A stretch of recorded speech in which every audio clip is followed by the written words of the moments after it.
Muy buenos días a todos. Estamos dando inicio al comité GSC correspondiente al 26 de septiembre de 2017. Datos económicos, tenemos una gran concentración en cifras en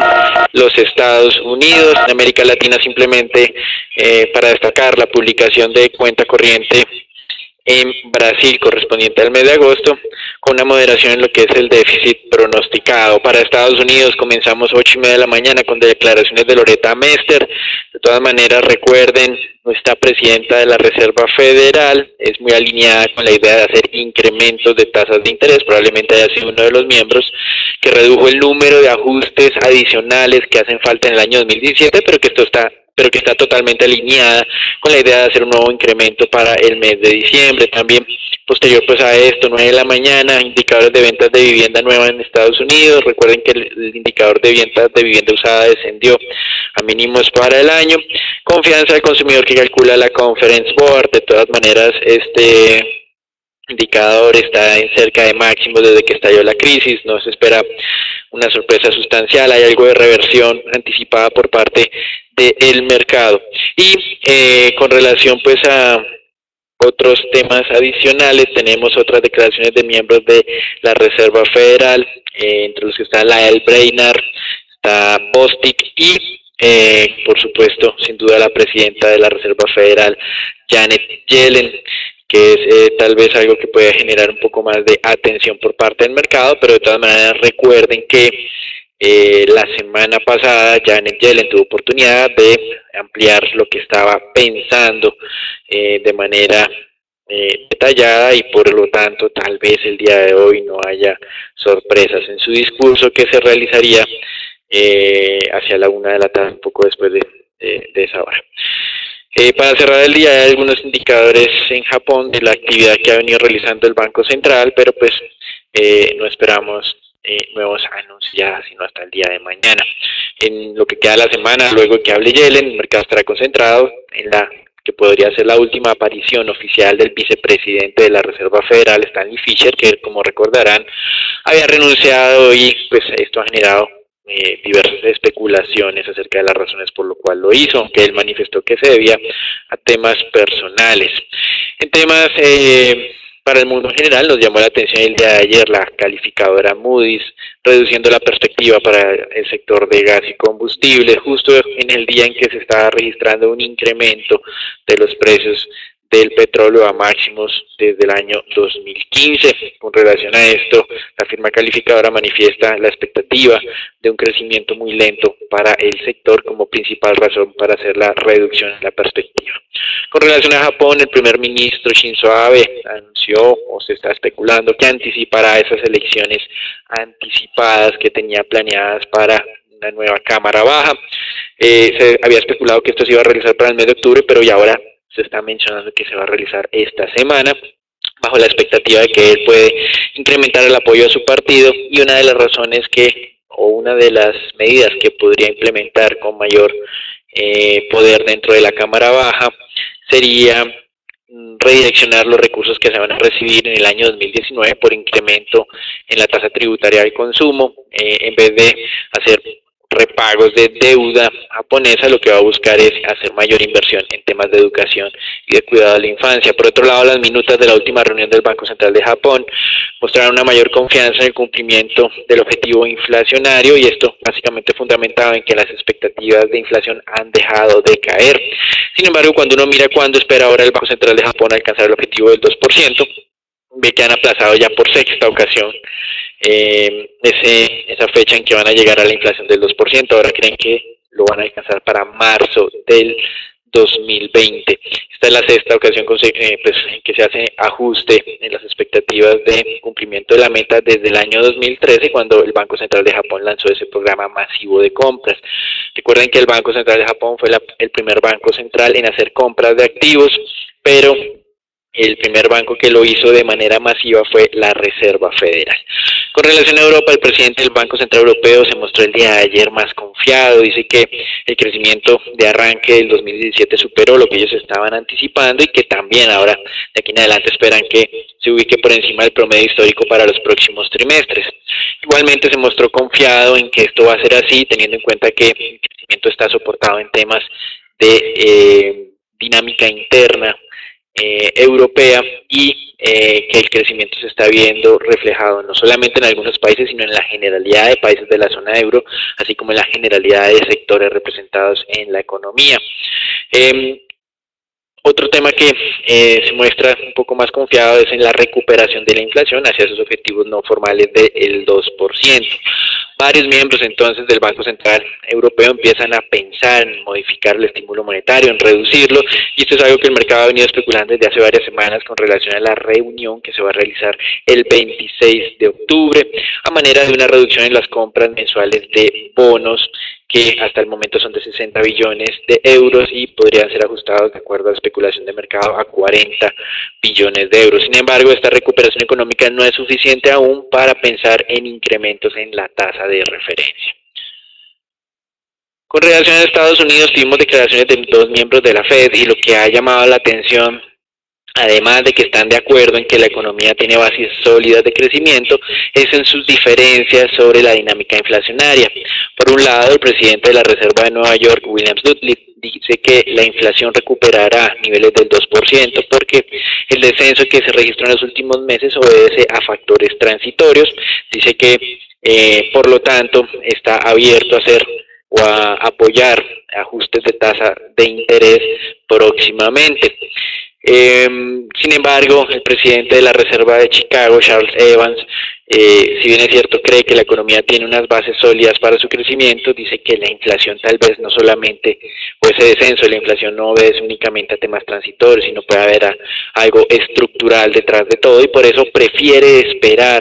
a que la inflación recupere una senda un poco más robusta hacia el 2%, aunque obviamente no descarta estar abierto a una discusión de posibles alzas en las próximas reuniones. Esta diferencia en términos de inflación, por un lado, el de Nueva York diciendo que confía en que va a subir al 2%, y por otro lado el de Chicago diciendo que no está tan seguro que todo sea o ese descenso reciente obedezca a temas transitorios, pues ha llamado la atención entre los operadores de deuda. Como manifestábamos hoy, tal vez la atención de mercado va a estar más centrada en las declaraciones de Janet Yellen, aunque desde nuestro punto de vista, pues entre la anterior semana y esta semana muy poco pudo haber cambiado en la economía, por lo tanto no esperamos un cambio de visión por parte de la presidenta de la entidad frente a lo que declaró el miércoles pasado. Por otro lado, continúa el escalamiento de las tensiones con Corea del Norte. El ministro de Relaciones Exteriores de este país manifestó que los comentarios de Donald Trump del fin de semana significaban básicamente una declaración de guerra. Por otro lado, la Casa Blanca dijo que este tipo de conclusiones obtenidas a través de sus comentarios de Donald Trump por parte de las autoridades norcoreanas eran absurdas. Como va a presentar Agustín, el mercado el día de ayer estuvo reaccionando de acuerdo pues a esas especulaciones y ese escalamiento que se está dando en estas tensiones. Y finalmente, la administración de Donald Trump, de acuerdo a voceros oficiales de la Casa Blanca, discutirá el día de mañana ya lo que son los detalles de la reforma tributaria. Se ha logrado filtrar durante el fin de semana que en vez de refrendar lo que dijo la semana pasada el presidente Donald Trump de incrementarle los impuestos o no reducir los impuestos a las personas de mayores recursos, estos detalles que se van a discutir mañana sí tienen en cuenta reducir los impuestos a las personas de mayores recursos como tal. Y así también como reducir los impuestos a las empresas. Hay que ver cuáles son los detalles adicionales de esa reforma tributaria que está trabajando la Casa Blanca con el Partido Republicano, pero recuerden que de todas maneras cualquier aprobación en el Senado necesita de 60 votos y el Partido Republicano cuenta actualmente con 50, para que se haga una idea de cómo esto puede dificultar esa agenda legislativa. La nueva iniciativa que tiene para reformar el sistema de salud en los Estados Unidos ya ha contado con 3 divergencias dentro del mismo Partido Republicano, es decir que no solamente está perdiendo la unidad dentro del Senado, no tienen los 50 votos, sino son 47 votos, sino entonces que ahora le faltan ya no 10, sino 13 votos adicionales del Partido Demócrata para poder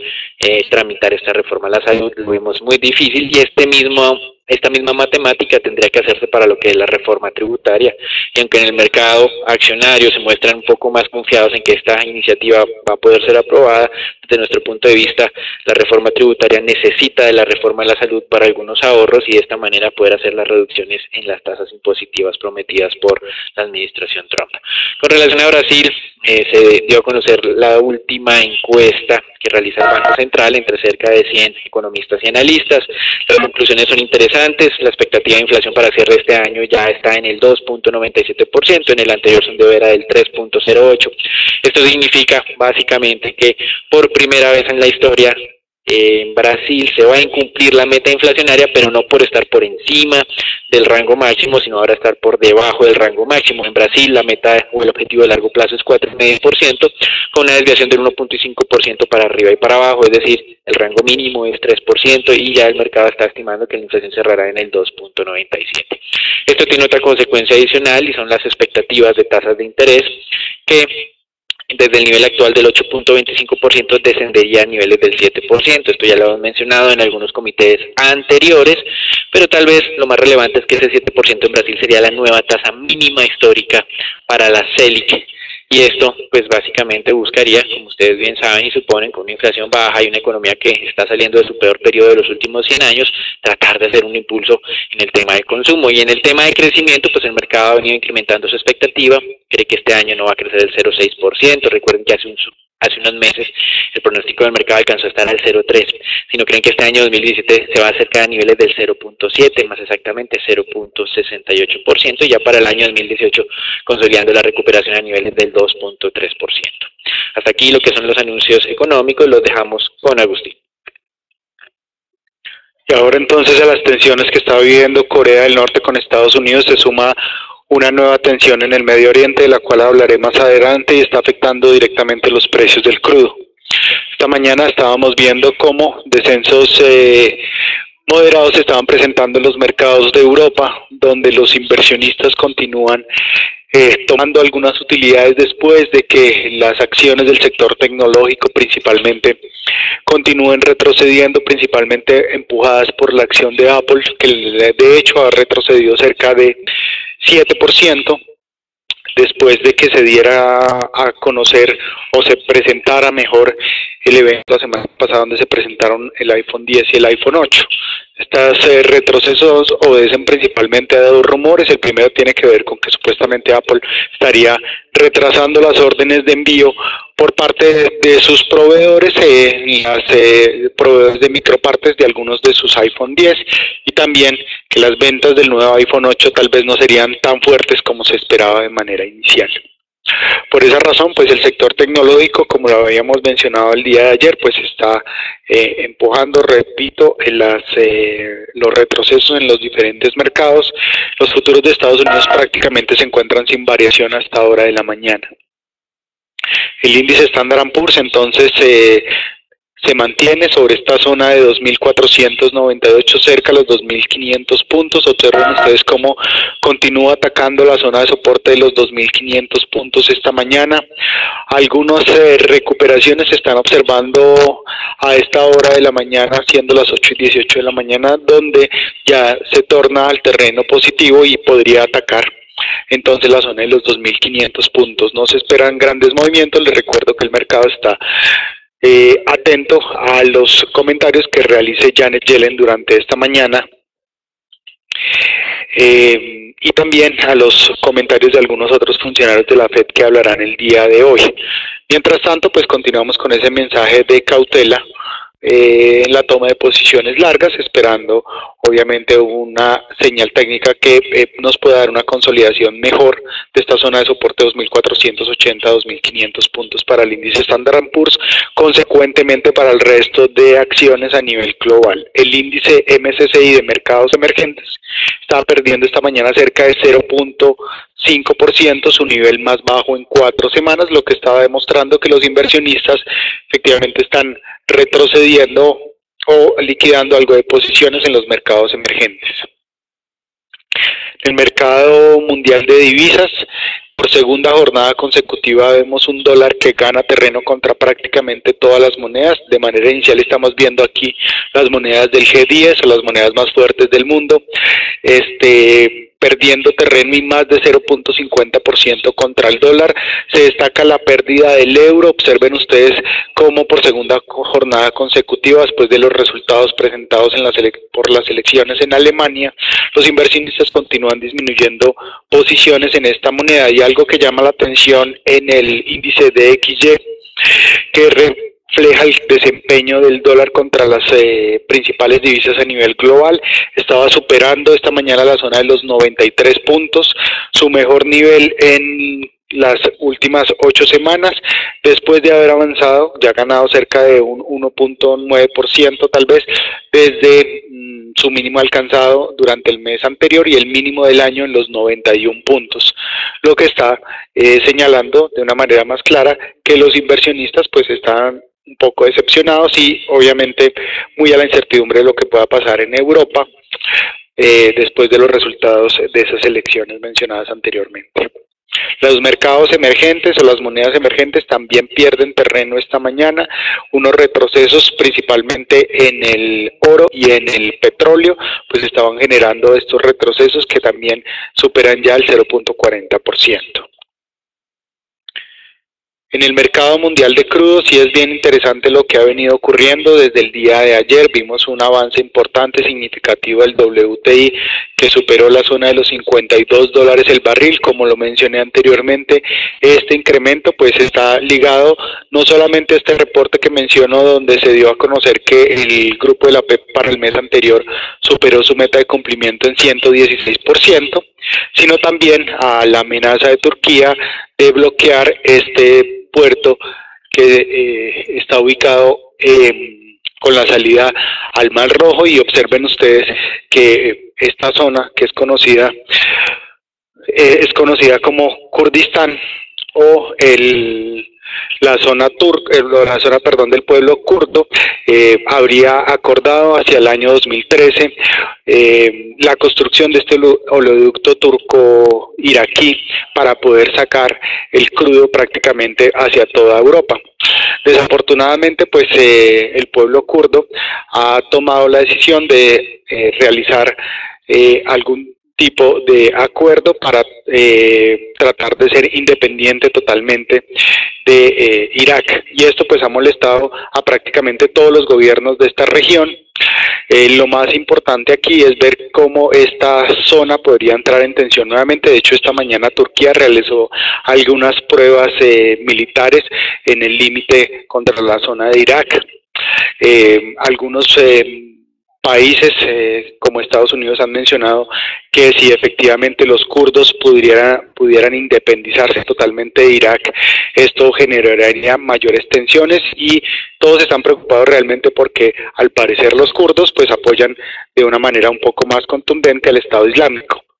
Por esta razón es bien importante seguir monitoreando la situación que se llegue a presentar aquí en el Medio Oriente, que podría generar entonces mayores tensiones, sumadas, repito, a la tensión que ya estamos viviendo con Corea del Norte y Estados Unidos. Por esa razón, pues estábamos viendo, como lo observamos en la gráfica anterior, los precios del crudo pues superando esta zona de $52 el barril. Algunos comentarios esta mañana presentados por inversionistas habrían mencionado que tal vez los inventarios en Estados Unidos podrían aumentar más de 3 millones de barriles, podrían aumentar en más de 3 millones de barriles, lo que estaría generando algunos retrocesos en los precios del crudo.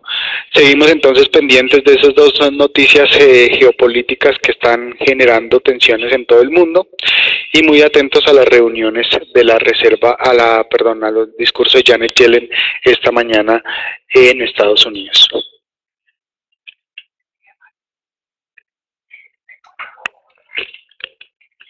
Gracias, Agustín. Con relación al mercado de renta fija, ustedes están observando una relativa estabilidad, eventualmente el mercado asimilando esas declaraciones un poco contradictorias estos dos importantes presidentes de la Reserva Federal de los Estados Unidos, el de Nueva York y el de Chicago. Interesante también destacar que esa probabilidad de incremento de tasas se ha visto reforzada con, pues, sin duda, lo ocurrido el miércoles pasado frente a los pronósticos del diagrama de puntos de la Reserva Federal, donde se ha consolidado la idea de un nuevo incremento de tasa para este año, algo que el mercado no estaba creyendo como válido al comienzo del mes de septiembre. De hecho, en septiembre esa expectativa llegó incluso a descender a niveles del 20%, nosotros lo reportamos en nuestro comité, pero el día de ayer estábamos viendo una probabilidad que estaba incluso superando ahora el 60%, luego de esta actualización de pronósticos de la Reserva Federal, muy a pesar de que Neel Kashkari continúa oponiéndose a los incrementos de tasas de interés, como vimos el día de ayer, pero pues de todas maneras la reacción en las tasas de tesoros a 10 años no ha sido sustancial. Esas tasas siguen en niveles cercanos al 2.20, 2.22% aproximadamente. Con relación pues a lo que es el día de hoy, muy pendientes de lo que son las declaraciones de Janet Yellen, pero como manifestamos al comienzo del comité, probablemente no diga nada nuevo, teniendo en cuenta que hace 3 días realizó sus declaraciones o su intervención de manera detallada. Entonces, hasta acá lo que es el reporte internacional. Damos entrada al informe Colombia, donde 2 eventos nos llamó la atención. Nuevamente ANIF habla de manera insistente sobre la necesidad de la reforma pensional, y en esto, pues básicamente aprovechando el periodo político donde se vienen las campañas de los diferentes candidatos. Creemos que ningún candidato va a hacer alusión a este tema, tiene un alto costo político, como lo menciona NIF. La recomendación es incrementar la edad de jubilación en 5 años para hombres, que pase de 62 a 67, y para mujeres de 57 a 62 años, algo que obviamente a nadie le va a gustar, pero lastimosamente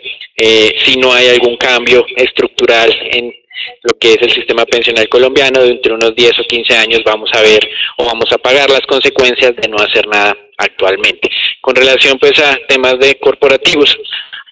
con relación a Bancolombia, anunció un tender offer de sus títulos subordinados emitidos en el exterior, años 2020 y 2022. La intención de compra es cerca de 750 millones de dólares. En estos 2 títulos hay cerca de 2 billones, un poco más de 2 billones de dólares emitidos. El tender offer finaliza de manera formal el 24 de octubre, puede ser modificada la fecha de acuerdo a decisiones del mismo Bancolombia, y hay una fecha temprana para acogerse con relación a esta oferta, que es el 10 de octubre. También esta fecha podría ser modificada. Esto está hasta ahora, lo dejamos con Natalia. Buenos días para todos, iniciando con las noticias corporativas. La primera de ellas tiene que ver con Grupo Aval. El día de ayer Standard & Poor's emitió la calificación a las emisiones de bonos ordinarios referentes a la cuarta, que fue realizada en 2009, la quinta, que fue realizada en 2016, y la sexta, que fue realizada este año por 400.000 millones de pesos. Todas ellas ratificaron pues la calificación en AAA. El Grupo Aval mantiene, pues como lo decía Standard & Poor's dentro de la calificación, creen que el Grupo Aval mantiene una posición de liderazgo en los mercados financieros de Colombia y de Centroamérica, como ya lo hemos visto reiteradamente en las últimas calificaciones.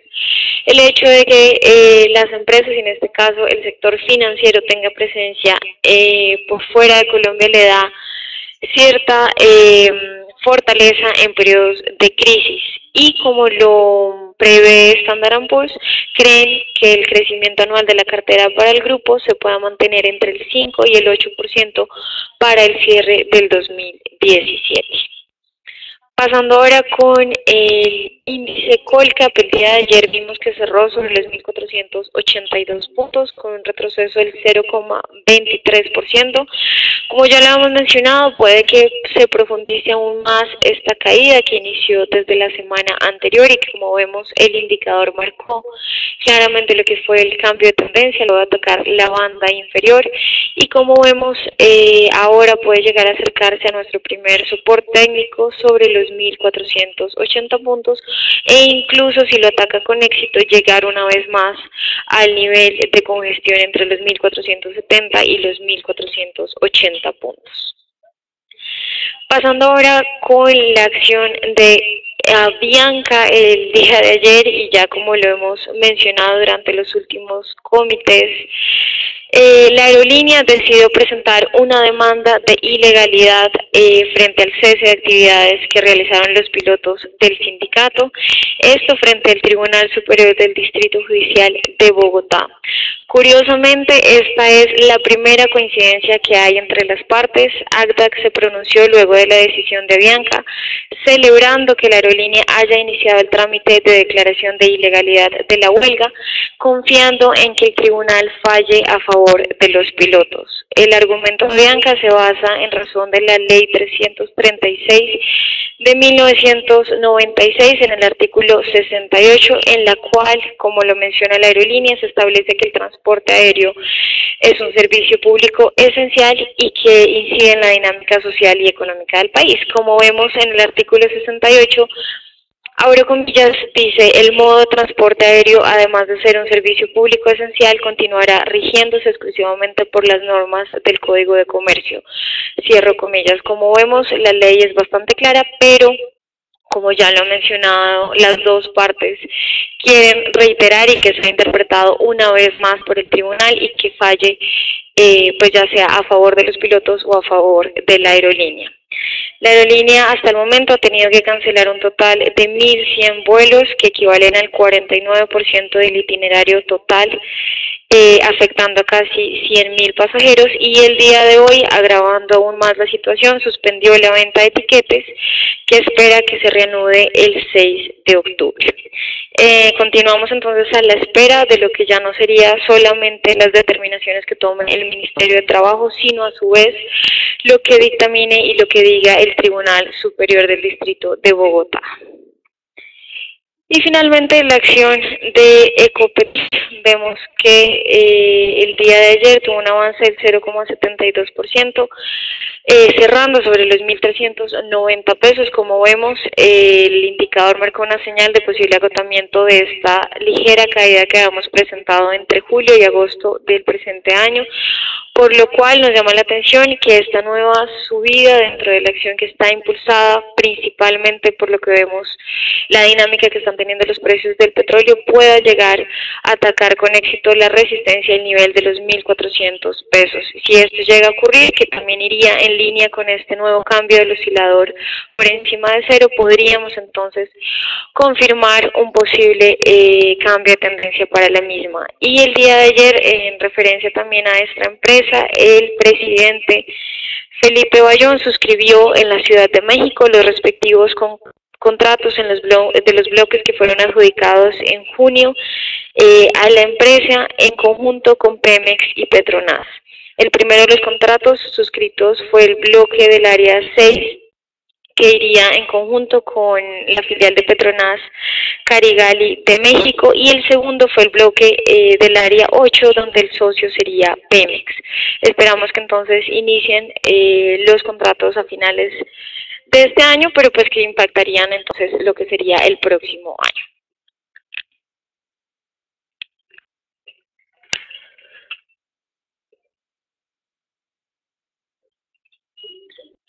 Bien, en el peso colombiano simplemente destacar en la jornada de ayer, como estábamos viendo a la hora de la apertura, efectivamente se dio ese ataque con éxito a la zona de los 2.913 pesos por dólar, señalando entonces un cambio de tendencia estructural en el tipo de cambio. Ahora entonces la tendencia es al alza. Observen ustedes que de manera estructural también para la jornada de hoy toma de posiciones largas cercanas a las 2.916, que es la zona de control, zona de riesgo estructural sobre si llega a presentarse una consolidación por debajo de los 2.910 pesos por dólar. De manera inicial les recuerdo que hemos observado cómo esta zona de 2.935-38 que ha sido visitada y está siendo visitada durante esta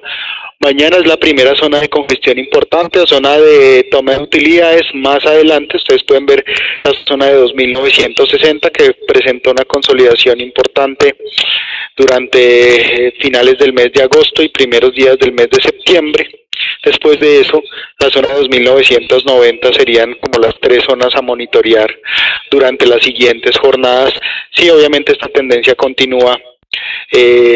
más ahora teniendo en cuenta los eventos que están ocurriendo en todo el mundo. En el mercado de deuda pública, pues también esta situación de liquidación de mercados emergentes ha llevado a los inversionistas también a disminuir en parte sus posiciones en deuda pública, no solamente de Colombia, sino de varios países en Latinoamérica. Observemos esta dinámica desde el pasado 15 de septiembre, donde a pesar de obtener varias señales de potencial tendencia bajista, hemos visto que cada vez ese soporte ha sido más difícil de atacar y ahora estamos